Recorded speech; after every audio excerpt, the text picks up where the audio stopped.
All right. Good evening, everyone. Hopefully, you caught the first part of our little debacle. Our friend RD is getting acclimated to his character. And we'll pick up exactly where we left off. As you are laying, oh, sorry, not as you're laying, as you're sitting there, your head snaps back to regular, to consciousness. Around you, you see that Mei Lin is still grabbing your hands, and her eyes are fixated upon yours heavily. You feel strange sensation in the back of your neck, and you see past her, behind her, you see Garen lean back against the dresser, still smoking a cigarette. And she turns around halfway to see Garen, and your mind sort of, you're coming back to, but Garen, she turns around and sees Garen and says, "It looks like he's another one." Garen closes his eyes, takes a deep sigh. Another broken soul, I see. How many more? How many did you see this time, Malin? She lets go of your forearms, lets your hands fall down. She says, "It was a bloody battlefield. That is all I could see. This one went through a great turmoil." All right, ready. I shake myself back to conscious. It's like, okay, what just happened? God, I did it again, didn't I? They said when we headed over there. You did nothing, says Garen. Sorry, I should speak like this more like, you did nothing. Maylin is a seer, a very powerful one, if at that. She could see your true past and how you were here. As what she has told me, you have passed a second indoctrination if you wish to train under me. I can see you're no average magic user. Takes another drag of a cigarette. He stops, looks at you. Are you sure you want to lead this life? I don't really think you know what you're going to get yourself into.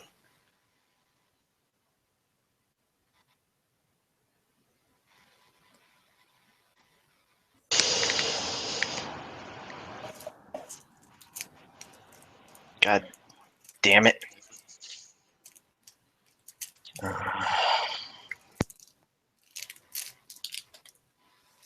RD, everything okay? I don't know how to respond to that. So yes or no question. What was the one thing I said earlier? A picture in a movie. What would the hero say when he meets a teacher? Even though everything's stacked against him, what would he say? Would he say no and then let the movie end right there? Or I gotta go into the movie concept. Hold on. Yes. now, it was a good movie. Would he say it like that? Would he say yes, like Ekans? Yes. Sorry. Guess I'm being an idiot. Are you good at hand to hand?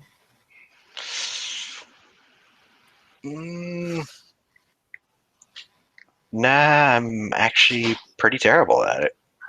God, you're one of them, aren't you? One of what? He stops briefly.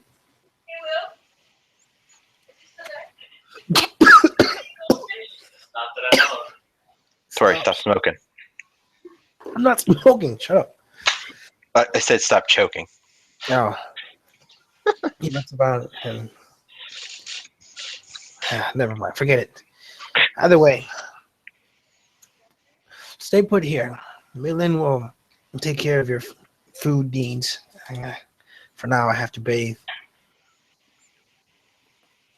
Millen, is the ice bath ready? She nods yes. No, is the machine on? She nods once again. Yeah. All right, Maylan, while he's here, make sure you show him exactly where we made camp. Show him, show him the computer, and also let me know if anything shows up. But until then, don't disturb me. All right? He stops. He burns a cigarette on the dresser and walks out. And before he walks out, he kind of leans back to the door and says, I hope you know what life you're about to start leading. The neon was getting to like 92,000 miles. Hopefully I know what I'm starting to lean into. So we had to transition service. It was fine for like a week. Then stands up. He says, well, I'm going to cook you dinner. And then we'll start surveying the area. How about that? I look at her and I'm like, alrighty then. It feels like your hands are heavier than lead right now. Feels like you can't. There's like this numb feeling to your hands. They feel cold. A bit. Well, you walk away. She walks away. I probably should have said something. Said, what should I do about my hands? But I'm just gonna, yeah. God, I'm being derpy again. At least you're noticing you're being there. But now, in these given times, I'm trying to teach you. By the way, for those who are going to watch this in the future, reference, since this is more of a teaching session than anything else, this is a given time that if you're playing at least a one-on-one session with a GM or with anyone else, most times the GM will back off and will let like the players, talk amongst themselves, the current situation. Or if you're playing with a one-on-one session, this is when you would either, if the GM takes all the characters away from you and leaves you alone, is when you will have an internal monologue of what your character's thinking. And you want to do this often to let the GM know what is it that you want to do, as opposed to the GM guiding you to what he wants you to do. Well, it's I'm better. Go ahead. Go ahead. I'm thinking, how am I gonna get this numbness out of my damn arms right now? Am I gonna go like Kill Bill? It's like wiggle your thumb. That's how you want to take it. And this is also a good time to kind of express your innermost thoughts. For instance, like this is like, for instance, one, you could take it, well, I'm here. This guy is an enigma. He chose me. Apparently, I don't even know why I'm here, but yet I'm here. My hands are numb. Am I afraid? Am I calm and relaxed? Do I have previous family that I want to remember? Any sorts of inner thoughts that a character would have,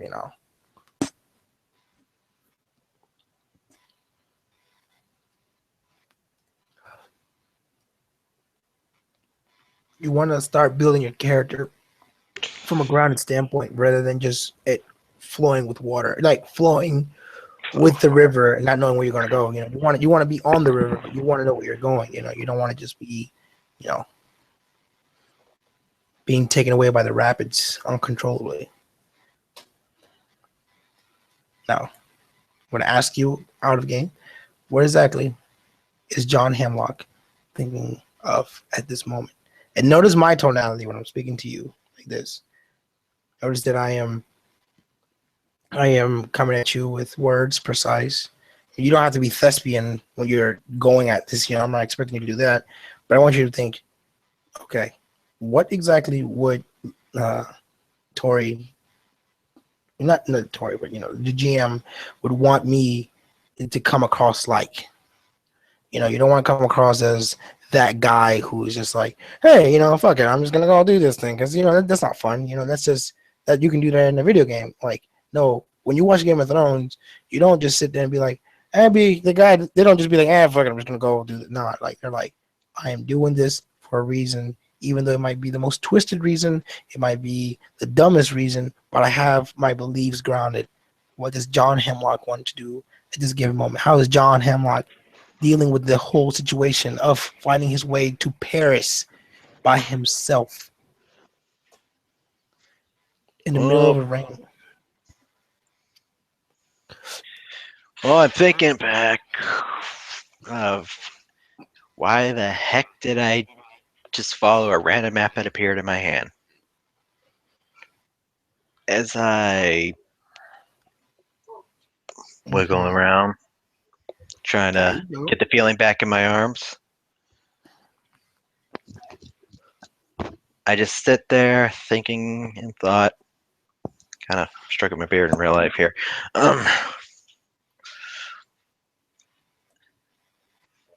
Um, wondering what if, and also thinking, what is the image that I had when Malin grabbed my arms?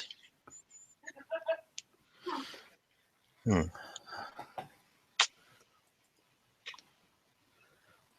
Was Hmm. very creepy. Yeah. I can't really think of anything else after that.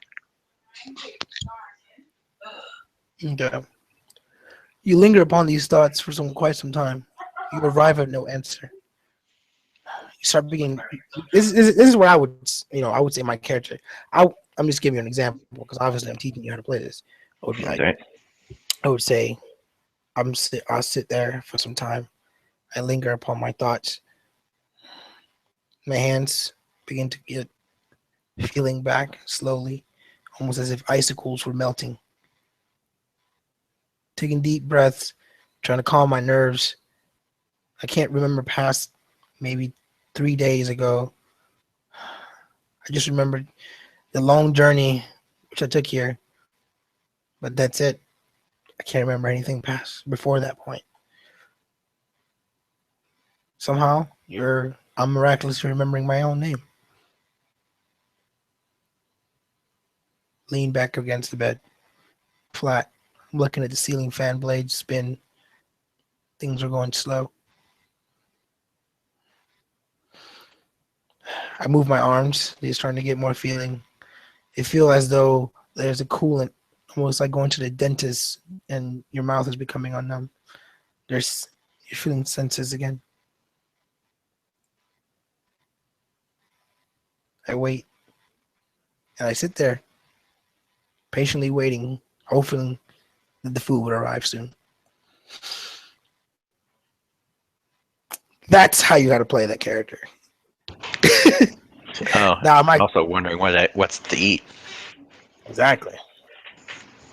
You see what I'm saying? You're not only going to give me a description of your character, It's probably you're not cake. you give me a description of your character, his mindset, his surroundings, how good he can describe your surroundings, how good you can explain without explaining exactly 100% how you feel. You're giving me I can't remember metaphors, how you want, how you feeling about the world. Because I mean, like when you read a good book, they don't just tell you this character is sad. 100% of the way he is sad. This depressed fuck is sad. Like, you know what I'm saying? I It's feel like not I'm like, listening to something made by Stephen Hawking's. oh, well, thank you very much. But no.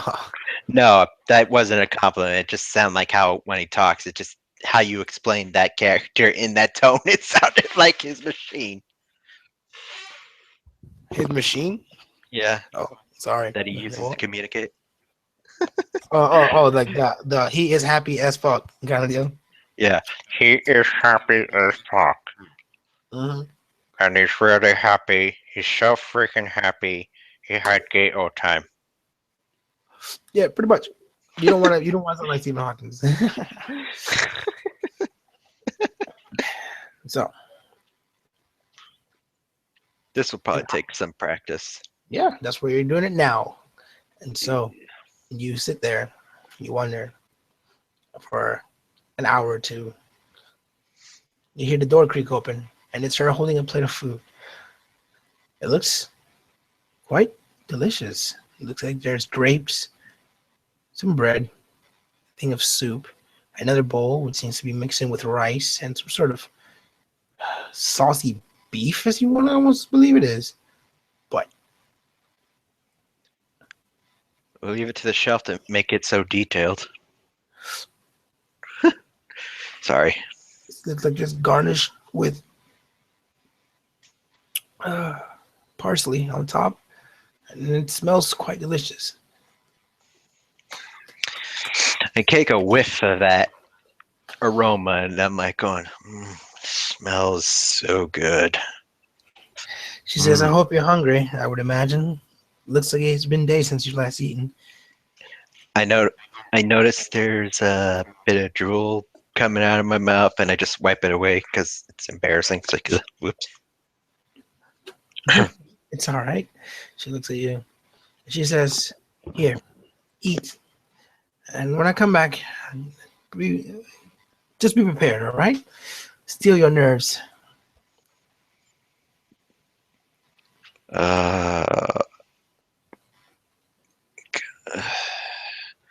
I think what makes me act.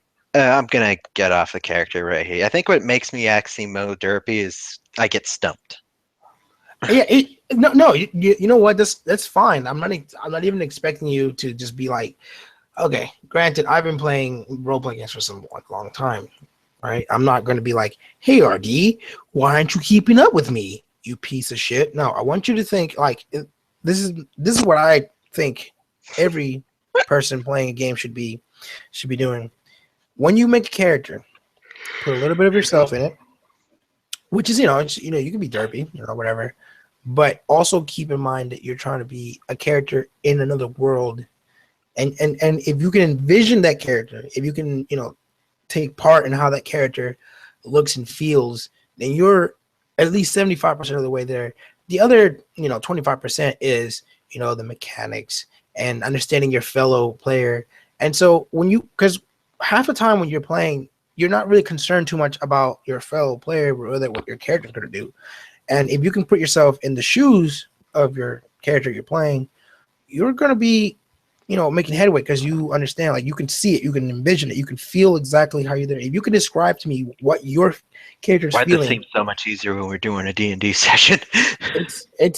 no, like, trust me, man, like I mean, you think it's fucking easy, but it's not. These guys worked really hard, and I mean, those guys worked. You can tell KT has some experience. You can tell Kirk, I had to teach him how to do that, and Mike just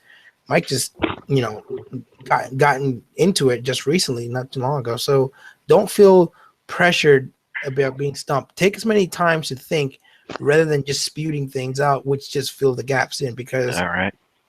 if, like, for instance, I watch these videos constantly, I'm just like, maybe I should stop saying and so much. Maybe I should, maybe I should read some words here and there to describe things. Like, I'm not perfect by no means. I look up to people who are way better at this than me. So don't feel like being stumped is a bad thing. Being stumped is just your mind, taking out the cobwebs to get to where it needs to be. Eventually, you'll get to the point where you're just like, boom, I can see the air, I can feel it. Now, I don't know how I do it. I just have a wild imagination, so I'm not like, this is all I think about pretty much on a daily basis. But you want to be thinking, Yeah.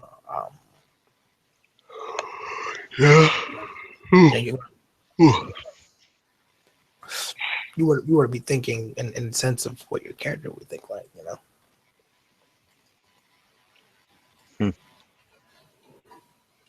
All right. Okay, so let's continue. So now you would say something along the lines of, what do you do? I would say, like, what do you do? And then you go ahead and describe to me what you do. All right. I look at the lovely assortment of food I have. I'm like, what should I go with first? All looks so good.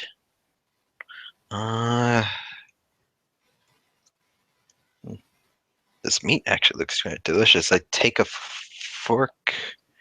Do I have a knife, or do I have to? I just say I have a knife. Get a knife. Yeah, you have utensils to eat. All right. Cut a little bit of the meat. Give it a nice sniff. It still smells good. And take a bite out of it. I'm like going, oh yes, delicious.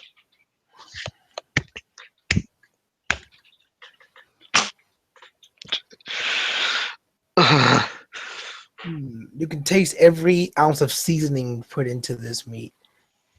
The sauce, which has been garnished with, looks like it's a demi, deep non-demi, to garnish what you could possibly believe is some kind of uh, chopped steak of some sort.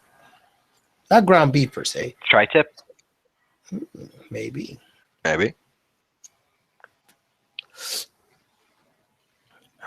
So, as you guzzle down the food, minutes later she arrives. She looks at you and says, "Are you ready?" I wipe my face with the napkin that was applied to me. Look to her and I say, I believe I am. Oh. She nods at you, beckoning you to come. You guys walk, and uh, you make a right instead of left, where it will take you to the staircase. There's a door on the far right, and it looks. Where the hell was this thing? Huh? Like, where the hell was this door? Look, It looks like yeah. it's been covered by shadow, and you're unable to see it. And she speaks in some words like "Ikota Shana Esuminia Ikonde," and the door slides open. No, just like unlocks, like, and it opens up slowly. As you see in there, seems to be a staircase. All right. Feels predominantly cold in this room, like a solid 60 degrees, as Feel opposed the to the slight chill and just like shiver a bit. yeah. Mhm. The door opens up into the staircase, and there seems to be an illuminating light on top of the staircase. Um, and she walks up. So she says, "Mind your steps." All right. As you walk up, you start realizing this is some sort of possibly a not a basement, but an attic of some sort. Wait, I thought we were going down. You're going up. Uh, uh, The architecture in this building is very whack. I mean, she just started speaking in a weird language, and the door opens. What do you think's gonna happen? I don't know. The door opens up. I mean, you walk up the stairs, and you start realizing it's pretty cold up here, almost uncomfortably cold. As you look around, there seems to be a large computer desk with 4 monitors spread about, one solid keyboard there, a chair, and it's illuminating light to the left. And as you look to your right, there seems to be a large tube, a cryogenic tube almost. It looks to be frozen, and there seems to be things plugged up to it out on the ground. Metroid Prime style, pretty much. Yeah. Big enough for, say, a human. Yeah, I look at it too. Is it? What is that? She says it's his eye. She looks at you. She kind of chuckles. A little bit of cold air showing. She says, it's his ice bath. Let's just leave it at that. Ice path. I'm just confused now. You see, and as you get to the computer, it seems to be like one solid connected, like it's showing all of the same image on one solid thing. And she starts going in, typing in a password of some sort. It seems like it's the longest password in existence, just clicking away. Just Wow, if it's that long, it probably beats my password. and it says, it wakes up. It says, entering. Good evening, madame. And says, good evening. Would you mind showing our group? I'd sure like to know exactly how Mr. I would sure like to know how. I'm sorry. Sorry. How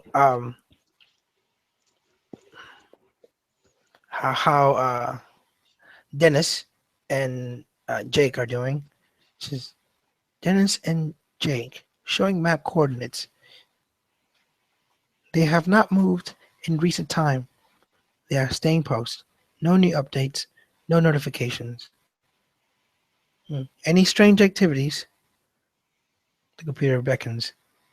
Not recently, though in news, this bit of information has been popped up. This has been brought to you by Mr. Damien Rochester Lancaster. It pulls up a video.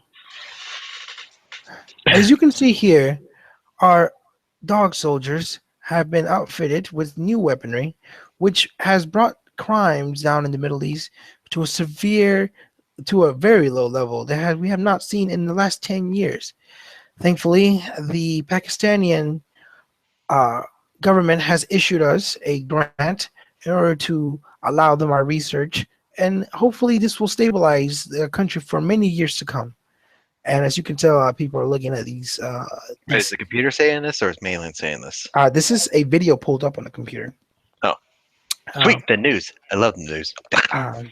And it says a man in a black suit is standing there, and the soldier next to it is outfitted what seems to be like an almost a jackal-like head and like an assortment of weaponry that it just seems so futuristic that it seems out of sync with how things are right now. By the way, it's 2019 right now, and it just looks futuristic, and it has a dark blue and like dark blue to gunmetal black.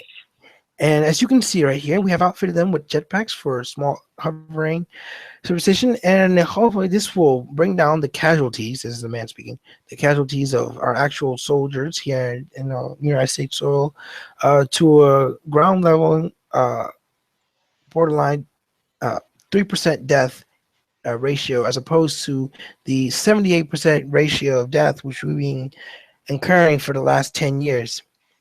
Thankfully, with this new applied technology, we might be able to make the world a safer place.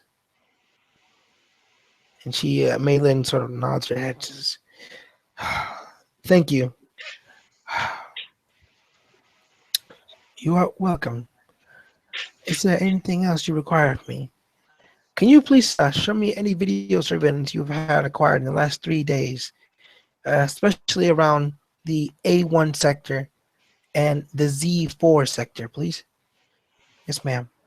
It pulls up a map coordinate, almost like Google Maps, and it zooms in smoothly, and it shows the cameras panning around. And as you can tell, nothing seems out of the ordinary. It looks like people walking by, living their day to day. But she seems to say, "Stop. Go back 3.5 seconds, please." "Yes, ma'am." It rewinds back. "Stop. Zoom in 110%, please. And skew it to the right a bit." It's amazing you do with the internet these days. Well, this is Mr. Actually saying Namia's. I'm actually saying this. Yeah. And she responds. She says, "This is Mr. Lancaster's special computer he gave to us." Mr. Lancaster? Mm-hmm. She nods at you. She was about. Okay, please enhance again, please. Enhance some more. And she says, "Here, there, you see it?" What am I looking at? As you see, she's pointing to you like as a man exiting out a building. Yeah, you kind of can't really make out what she's saying at first, but you feel like you should be able to. And then you see it. As the man is exiting out, there's a thick, billowing cloud of smoke. You think he's smoking, but he's holding no cigarette. You might think maybe it's the rain or the fog, but it seems different in some kind of way. You feel an unnerving feeling. His face is completely covered in it. The purple lighting emanating from the sign which he's exiting out, the neon lights seem to showcase that this smoke is not nearly the same as the fog. And she says to you, "Hmm, it looks like we might have ourselves a walker." Mind me being sarcastic, but that is quite some interesting censorship right there. Hmm. But She tell me, looks what is about a walker? a walker is a person who has awakened and is bluntly using their magical powers all about. They have no idea how to control it. Sooner or later, they all turn into marauders. I hate to do this. She gets up from the desk, pulls it up. By the way, she let you sit down next to her. There was another chair there. So these are like, each of these monitors are like 60-inch TVs, pretty much. Um, and she walks up to the machinery and presses a button at the bottom. The blue light, which was emanating from the inside, dies down. As you can see, it's the ice melts almost instantaneously. It takes like maybe 10 seconds or so. And in the 10 seconds, you see him. He is floating in a bath of water with a breather attached to his face. And he opens up his eyes. He says, Mass. No, she doesn't say Master. She says, Garen, there's a walker about. Do you want me to dispatch maybe Jake or Liam or Jeff? He nods his head. Well, it looks like it's a type A. Nothing too crazy, but you know how these things turn out. He points down, and she's like, "Yes, no problem." Sooner or later, the tubes which were connected there start acting.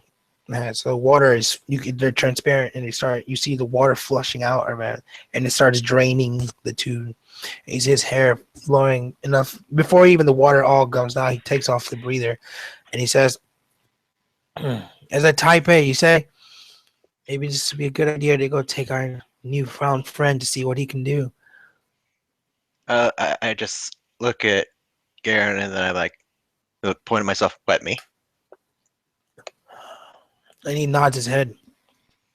Soon later, the water flushes out completely where he's standing there. He's wearing like black tight pants, but his body's completely. He is chiseled. He is completely looks like he's rock solid muscle. But you can see there upon his chest there is a very. If I was a woman, I'd be fainting right now. Hmm? Sorry, saying if I was a woman, I'd be fainting right now. Well, he's not. He's not Jake. Let's just say that. Jake is the one that you want to be like, whoa.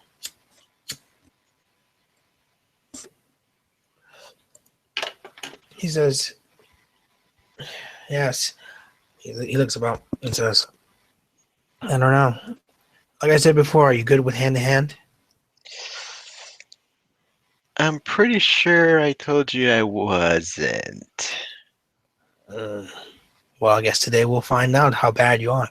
If he Ugh. kills you, one way or another, you're going to have to deal with these type A's. What was the last sighting of this type A? Computer, please. Registered. Unknown identity. It's like, God, no. Oh, no, this is bad. Well, it kind of his face was covered up. I'm pretty sure there was a reason he couldn't figure out his identity. No, that's Sorry, not. hear him there.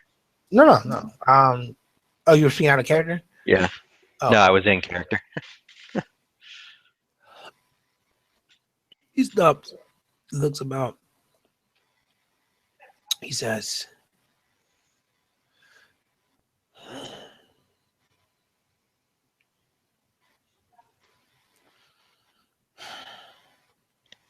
Computer, please, if at all possible, can you get in touch with Master Rochester? Not without Master Rochester, with Damien. I know he's in his usual night spot working and not doing anything, but I need to speak to him. Yes, sir. A huge sign of a phone ringing appears. And within seconds, a man, black, Nanjing, uh, with some shades on and appears up in front and says, "Oh, look who decides to call me for once. Hi, Garen. Sup, Damien?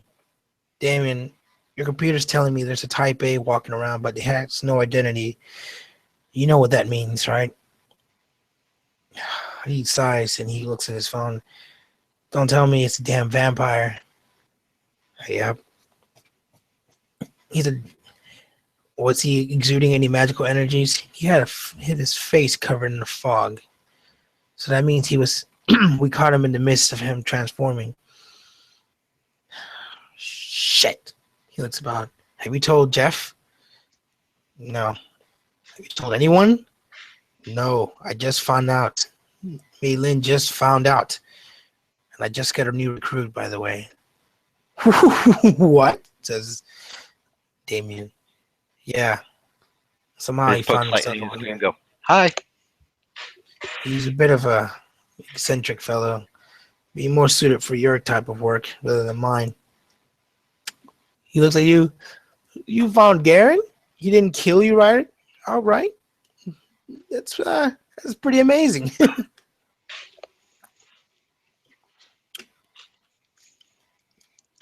Yeah, it's pretty amazing. Though I think I. Oh, well, actually, I already changed a new pair of pants. So nice. Hi, I'm John. John, what? Hamlock. Well, nice to meet you, John Hanrock. Maybe we should get together, do lunch. I don't know. Yeah, I'm pretty sure You you're know any not too good happy places? in Nibble. Oh.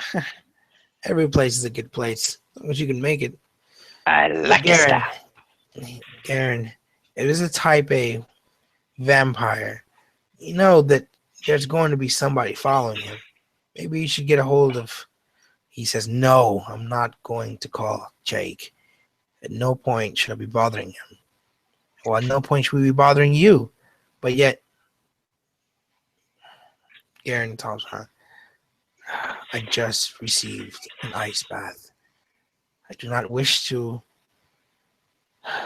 open up old wounds by asking Jake for his help. Garen, you need to get off of this high horse and ask Jake for help. You know what happened last time we wanted to do things by ourselves. Squeaky. Plus, I don't think your little apprentice is up for the kind of work that Jake can do. I don't think anyone's up for this kind of work. Either way, I'm in Brazil now, and I can't get back over there, so you might as well call Jake." Karen bows his head down.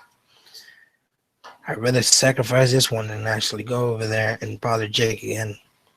Either way, I guess I'll call him." Good. All right. After he says that, I'm just like thinking, sheesh. See, I'm loved.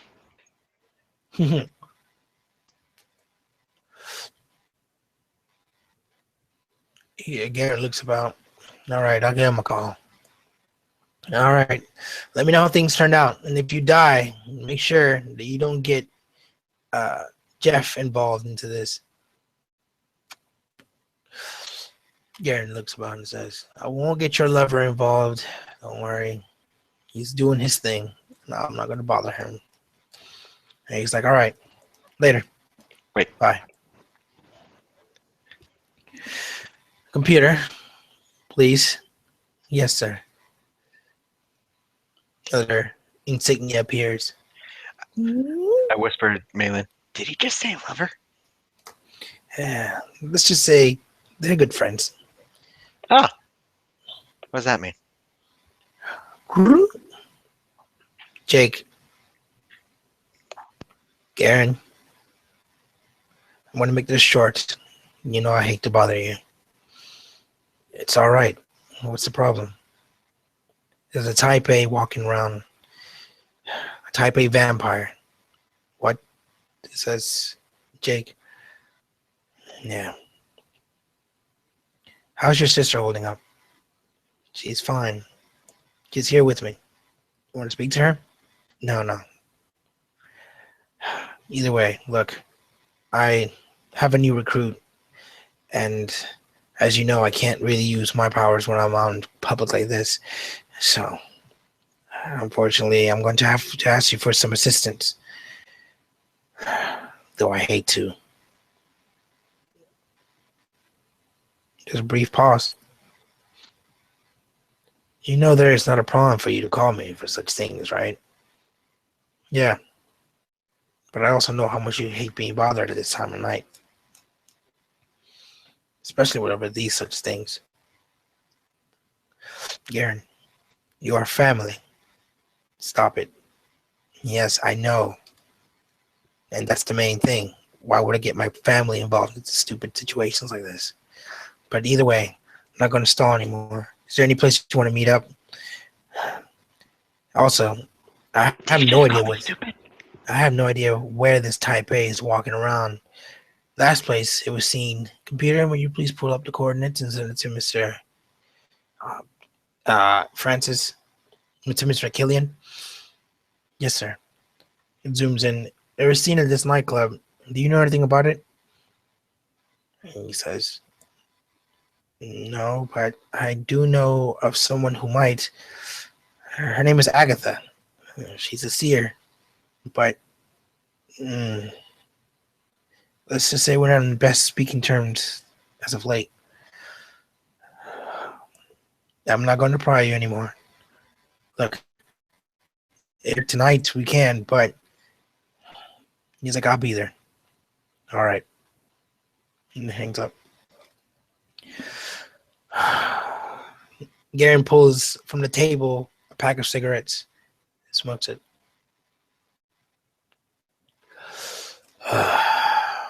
I'm just like wondering, how many has he had now? This is the second one you see him smoke. I could have sworn it was the third. How old are you exactly? Who, me? Yes, you. Didn't I say 25? You were talking to Malin. Oh, I am? No, you were talking to Malin when you say that. When you said that earlier. Shit! I got lost.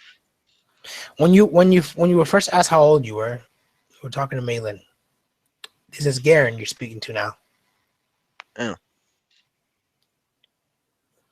I am 25. Damn it, I did that thing again. Rewind, and I am 25, Garen.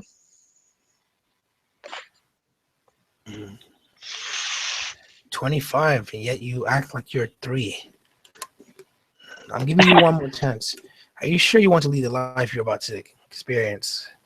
It looks like you already went through your forms of hardship. I have no idea what your actual capabilities are. I do not wish to endanger you in any kind of way. Well, one of my policies is, when in doubt, make it fun.